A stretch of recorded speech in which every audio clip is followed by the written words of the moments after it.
বন্ধু। সোনা ছোট থেকেই মামা বাড়িতে থেকে পড়াশোনা করেছে। সোনা নামের মতো মেয়েটাও খুব সোনামি, তাই দাদু দিদা মামা সবার খুব প্রিয়। সোনা যখন 1.5 বছরের তখন ওর ছোট বোন হয়। দুটো বাচ্চাকে কিভাবে দেখবে, তাই সোনাকে ওর মা মামার বাড়িতে রেখে যায়। সেই থেকেই দাদু নার্সারি স্কুলে, পরে প্রাইমারি স্কুলে ভর্তি করে দেয়। এখানে সবাই মাসি আর সবাই মামা। সোনার মামা বাড়ির পাশের পাড়ায় মৌপিয়াদের বাড়ি। নার্সারি স্কুল থেকে ওরা একসাথে স্কুলে পড়ে। সেই থেকে ওদের বন্ধুত্ব।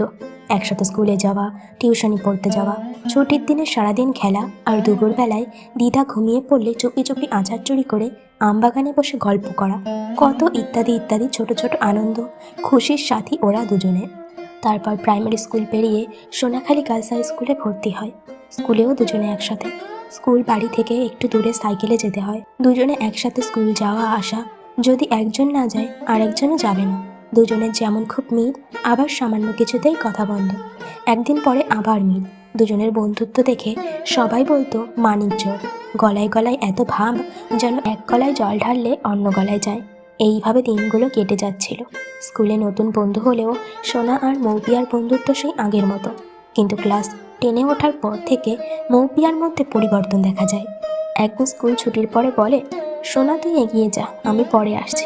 সোনার খুব খারাপ লাগলো। এতদিন স্কুলে আসছে, সব দিন একসাথে বাড়ি যায়।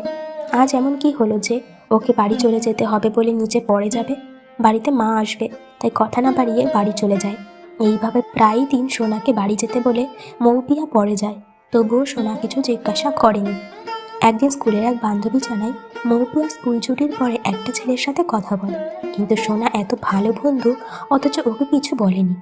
সেই ছোট্ট থেকে বন্ধুত্ব। সোনার সব কথা মৌপিয়াকে বলা চাই, অথচ মৌপিয়া এত বড় একটা কথা সোনার কাছে চেপে গেল।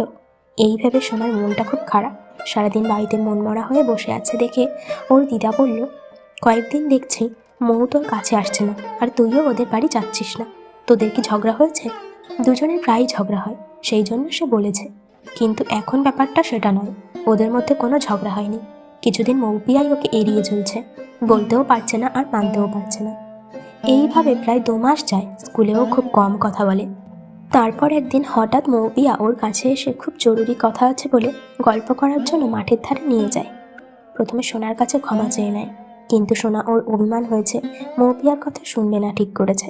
এতদিন যখন বলেনি, তাহলে আর বলতে হবে না। কিন্তু মৌপিয়া যখন ক্ষমা চেয়েছে, তখন কিছু করার নেই। বন্ধুকে মাফ করে সব কথা শুনতেই হবে। মৌপিয়া ছেলেটার ব্যাপারে সব কথা সোনাকে বলে। মৌপিয়া আরেকটা সত্য কথা জানায়, কিছুদিনের মধ্যে ওরা পালিয়ে বিয়ে করবে। বাড়ির লোক ওদের এই সম্পর্ক কিছুতেই মানবে না, তাই পালিয়ে যেতে হবে। সোনা ওকে অনেক বোঝায়, সামনে মাধ্যমিক, এই সময় এই কাজ না করাই ভালো। মাধ্যমিক দিয়ে বিয়ে করবি, তাছাড়া মা বাবাকে না জানিয়ে পালিয়ে বিয়ে করাটা ঠিক হবে না। কিন্তু কে শোনে কার কথা? মৌপিয়া যেটা ভেবেছে সেটাই করবে, তাই সোনা আর কিছু বলেনি। মৌপিয়া বলে, পালিয়ে যাওয়ার আগে তোকে জানাবো কোথায় যাব, কিন্তু এই ব্যাপারে বাড়িতে বলবি না। সোনা এসব কথা শোনার পর থেকে কিছুতেই মনকে শান্ত করতে পারছে না। এখন বাড়িতে কি বলবে মৌপিয়ার কথা? তাহলে হয়তো ওকে আটকাবে ওর বাড়ির লোক, কিন্তু তাতে তো বন্ধুর প্রতি বিশ্বাসঘাতকতা করা হবে। এই দুয়ের দ্বন্দ্ব মনের ভেতর তোলপাড় হয়ে যায়। পুজোর ছুটি, তাই স্কুলের পাশাপাশি টিউশনি ও ছুটি। দেখা হয় না, আর দেখা করতে বাড়িতে যায় না, বা মৌও আসে না। একদিন হঠাৎ এক বোনের হাতে মৌপিয়া একটা বই পাঠিয়ে দেয়, এবং ভেতরে একটা ছোট চিঠি। তাতে লেখা, কাল বিকেলে 4টায় সোনাখালি স্কুল মাঠে আসবি, খুব জরুরি কথা আছে। লেখাটা দেখে বুঝতে পেরেছে, মনে হয় পালিয়ে যাওয়ার প্ল্যান করেছে। সোনা যখন এসব কথা ভাবছে, তখন ওর মা বাবা বোন খুব হই হুল্লোড় করতে থাকে ঠাকুর দেখতে যাওয়ার জন্য।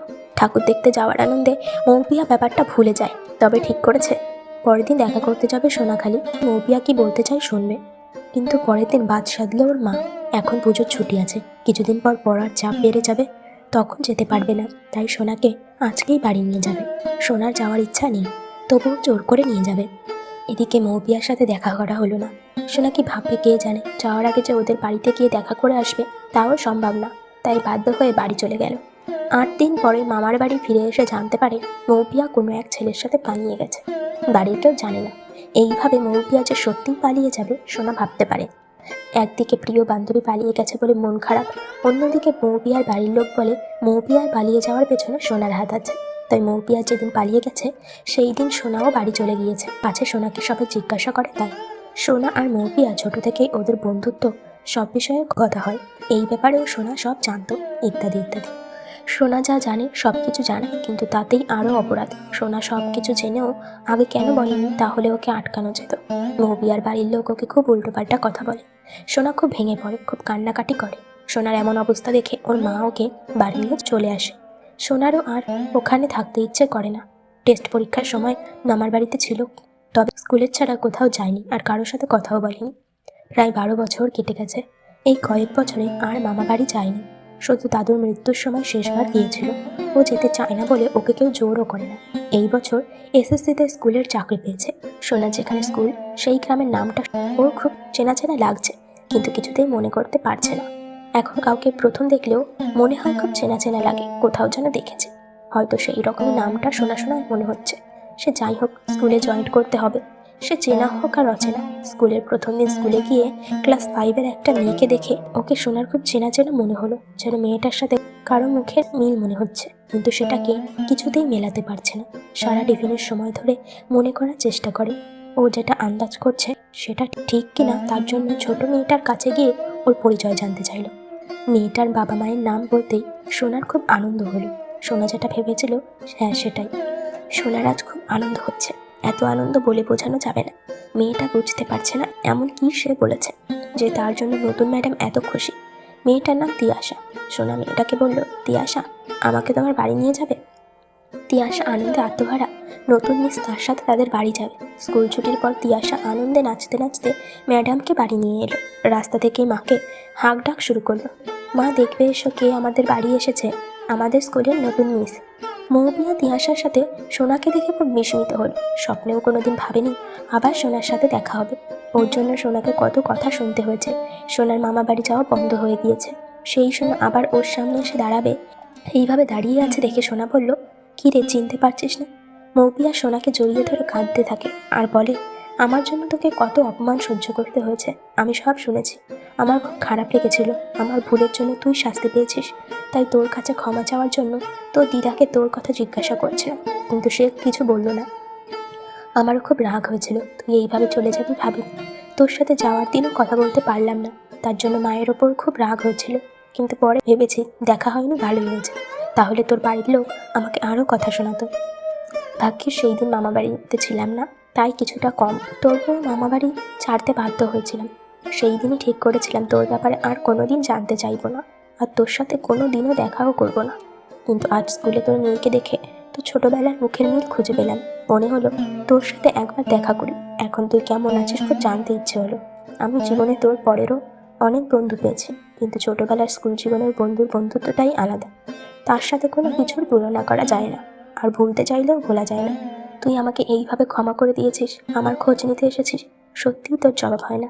সোনা ছোট একটা প্যাকেট মৌপিয়ার হাতে দিয়ে বলল, এই নে, আমার তরফ থেকে ছোট্ট একটা গিফট। আর আজ থেকে আমরা সব কিছু ভুলে পুরনো বন্ধুত্বকে আবার নতুন করে শুরু করি এই বন্ধু মাসে। তিয়াশা কিছুই বুঝতে পারছে না, শুধু মা ওর নতুন মিসের দিকে তাকিয়ে আছে। সেই সময় ফোনে বেজে ওঠে পুরনো সেই দিনের কথা। ভুলবে কি রে হায় ওসে, চোখের দেখা প্রাণের কথা সে কি ভোলা যায়। আয় আরেকটি বার আয় রে সখা প্রাণের মাঝে, আয় মোরা সুখের দুঃখের কথা কব প্রাণ জোড়াবে তাই।